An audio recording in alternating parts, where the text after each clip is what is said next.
एक बड़ी और अहम खबर और ख़ास तौर पर पाकिस्तान की सलामती के हवाले से बहुत ही अहम खबर है। और ख़बर ये है कि टीटीपी यानी कि कलअदम तहरीक तालिबान पाकिस्तान ने पाकिस्तान के साथ, गवर्नमेंट ऑफ पाकिस्तान के साथ in the month of November जो एक एग्रीमेंट किया था जिसमें सीज़ फायर हुआ था 1 महीने के लिए, 30 नवंबर तक के लिए, वो ख़त्म हो गया है। और उन्होंने उसका ऐलान किया है कि ये एग्रीमेंट ख़त्म हो गया और अब हम इसको एक्सटेंड नहीं कर रहे।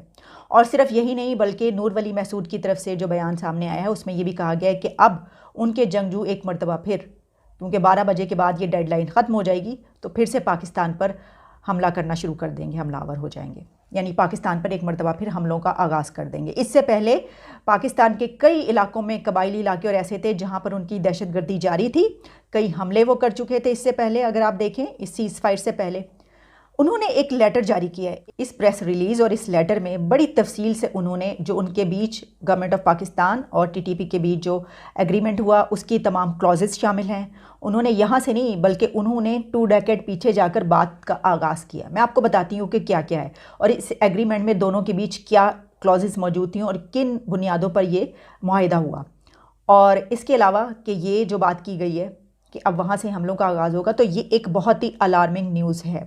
ये सही बात है, लेकिन मेरे कुछ सवालात हैं। पहला सवाल मेरा ये है कि जब ये एग्रीमेंट करने की बात की जा रही थी, तो मैंने एक ऐसी वीडियो, बल्कि 2-3 प्रोग्राम्स मैंने इस टॉपिक पर ऐसे किए थे जिसमें भरपूर तरीके से मैंने गवर्नमेंट और रियासत को कंडेम किया था, क्रिटिसाइज़ किया था इस बात पर, और मैंने तनकीद की थी और मैंने मुखालफत की थी कि ये एग्रीमेंट दहशतगर्दों के साथ हो ही नहीं सकता और होना ही नहीं चाहिए। और अभी भी मेरा यही नैरेटिव है, मेरा यही पॉइंट ऑफ व्यू है कि ये जो मुआहिदा हुआ था ये होना ही नहीं चाहिए था। दहशतगर्दों के साथ मुआहिदे हो ही नहीं सकते।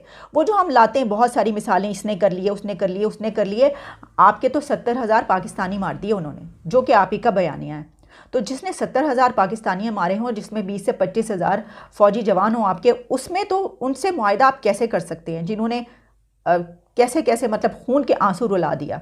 और अभी भी मेरा वही है।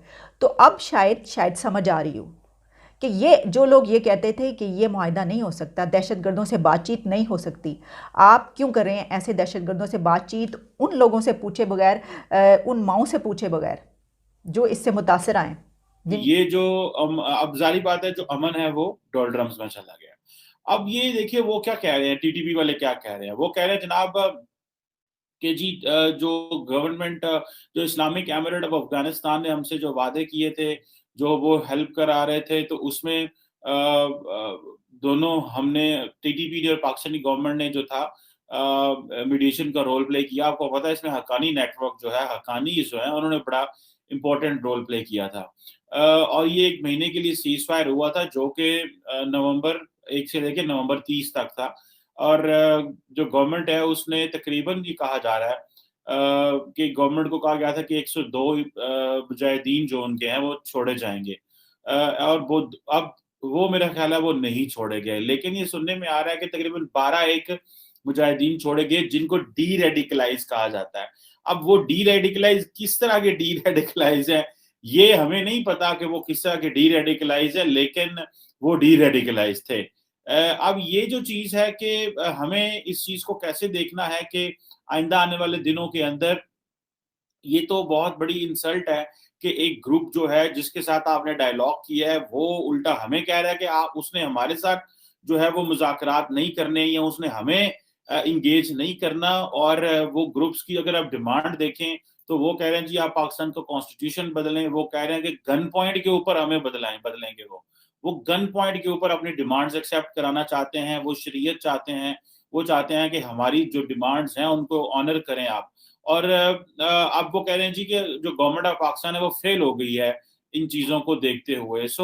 और उन्होंने कहा जी कि गवर्नमेंट इसके बावजूद कि हमारा और इनका सीज फायर था, तो इन्होंने बहुत सारे पाकिस्तानी शहरों में जो उनको इंफॉर्मेशन मिली हमारे बारे में, जो उन्होंने लोगों को डिटेन किया, इन्होंने छापे मारे। और जारी बात है हुकूमत कैसे ट्रस्ट कर सकती है, how can the government of Pakistan trust, और करना भी नहीं चाहिए।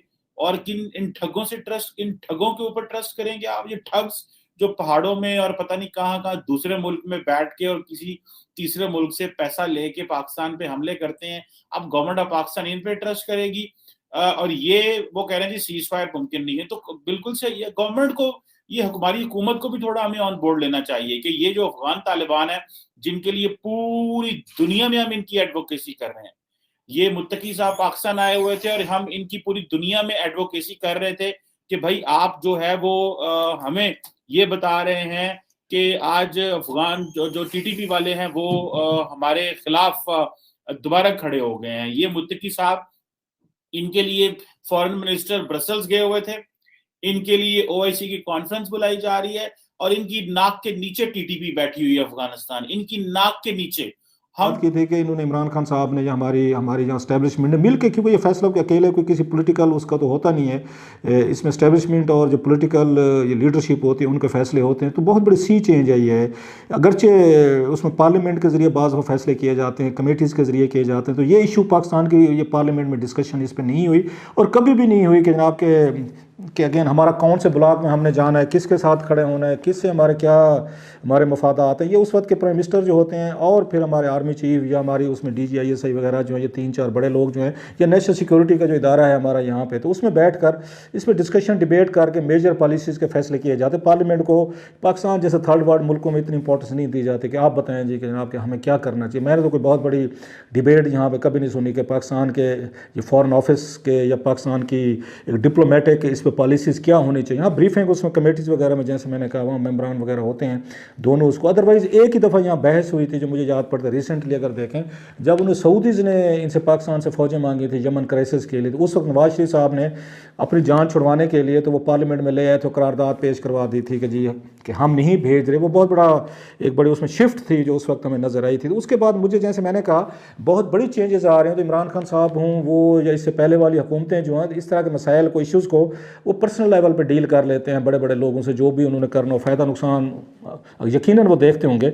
अब ये जो कल वाली उसमें चीज़ आई है जिसमें समिट, जिसमें बाइडन जो है, जो बाइडन साहब जो हैं, उन्होंने इनको इनवाइट किया और पाकिस्तान ने इनकार किया है और उस पर खासा क्रिटिकल कमेंट भी आ रहे हैं। उस पर डॉन के आज मैं उसका एडिटोरियल देख रहा था और बहुत सारे मेरा ख्याल पेपर्स हैं या कोई अच्छे कमेंटेटर हैं, वो भी ये कह रहे थे कि इतनी हमें बिल्कुल उस पर ब्लैंक हमें उसकी रिफ्यूजल नहीं करनी चाहिए थी जो हमने की है।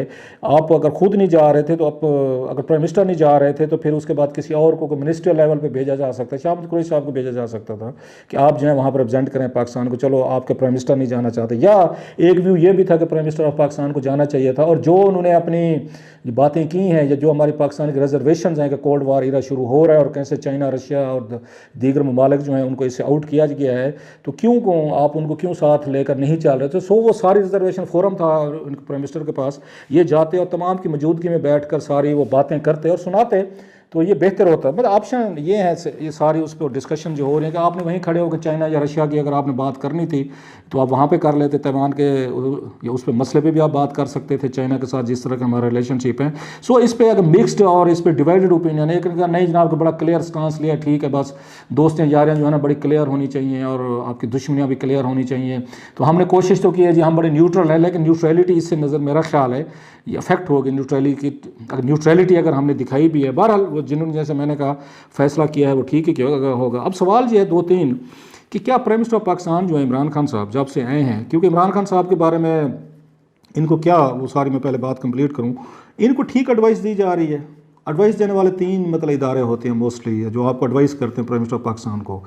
आपको फॉरेन ऑफिस होता है, मैं डिप्लोमेटिक अफेयर्स की बात कर रहा हूँ या इवन सिक्योरिटी से रिलेटेड भी हूँ, वो रीजनल हो या वर्ल्ड पीस के हवाले से चीज़ें हों। आपको फॉरेन ऑफिस आपको ब्रीफ करता है, एडवाइस करता है। इसके बाद आपके नेशनल सिक्योरिटी एडवाइज़र होते हैं, वो आपको आके NSA वगैरह जिसको कहते हैं वो करते हैं। फिर पाकिस्तान की सिक्योरिटी इस्टेब्लिशमेंट जो है वो करती है, उसमें साफ ज़ाहिर उसमें ISI आती है, आर्मी चीफ आते हैं या पूरा जॉइंट आपका जो उसका जो हेड क्वार्टर जो है वो GHQ सारा इन्वॉल्व होते हैं। सो ओवरऑल आपको ये 3-4 आपके पास ये होते फोरम्स होते हैं जहाँ बैठ कर आपको ब्रीफ किया जाता है कि पाकिस्तान के इंटरेस्ट क्या हैं और हमें कैसे उनको चेंजिंग हमें टाइम्स के साथ उनको एडजस्ट करना है।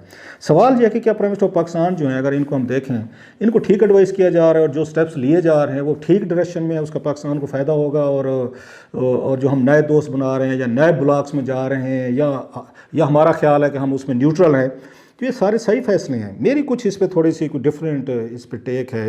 एक तो ये कि प्राइम मिनिस्टर इमरान खान साहब जो हैं वो वो पार्लियामेंट में रहे हैं बड़े अर्सा, 2002 से रहे हैं, 2002 से 2007 में रहे हैं, लेकिन 2008 में इलेक्शन का बैकआउट कर दिया था, वो नहीं थे। फिर वो 2013 में आए थे। सो ये वो तीसरी दफ़ा पार्लियामेंट में आए थे, अब वो प्राइम मिनिस्टर बने हैं।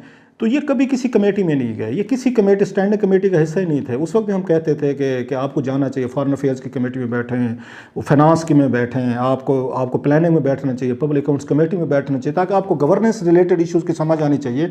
और इंटरनेशनल अफेयर्स की भी आपको समझ वहीं से आएगी, क्योंकि बहुत सारे फॉरेन ऑफिस के लोग आते थे, आपको ब्रीफ करते थे। मैं खुद बहुत सारी कमेटीज़ में, वहाँ पर इसी फॉरेन ऑफिस की कमेटीज़ में कई दफ़ा बैठ के सुनी है बातें, बड़े खूबसूरत डिस्कशन होती थी। फॉरेन ऑफिस के ऑफिसर्स आते थे, वो बात करते थे, फिर आगे से उनको डिबेट होती थी, क्वेश्चन होते थे, रेज होते थे, वहाँ पे सेनेटर्स या कौमी असम्बली के होते। सो इट वाज वेरी, मतलब लर्निंग एक्सपीरियंस, मेरे लिए बहुत बड़ी लर्निंग रही है वहाँ पे, अभी भी है। तो खान साहब कभी वहाँ पे नहीं गए। सो टोटल जब वो प्राइम मिनिस्टर बने तो ब्लैंक एक उसके साथ आए हैं कि उनको कोई ऐसा, जैसे एक ले मैन नो हाउ हो सकती इतनी उनको ही थी, क्योंकि फिर मैं कह रहा हूँ कि इंस्टीट्यूशनलाइज्ड उनको नहीं था। खैर ब्रीफिंग दी गई होगी उनको इतने पूरे उसमें 3-3.5 सालों में अब बहुत सारा उन्हें ये चीज़ों को पता चल गया होगा। लेकिन वो इसमें 2 चीज़ें मुझे थोड़ा सा वो कर रही हैं, जो मैं उसको, I may be again I am saying, I may be entirely wrong, my opinion,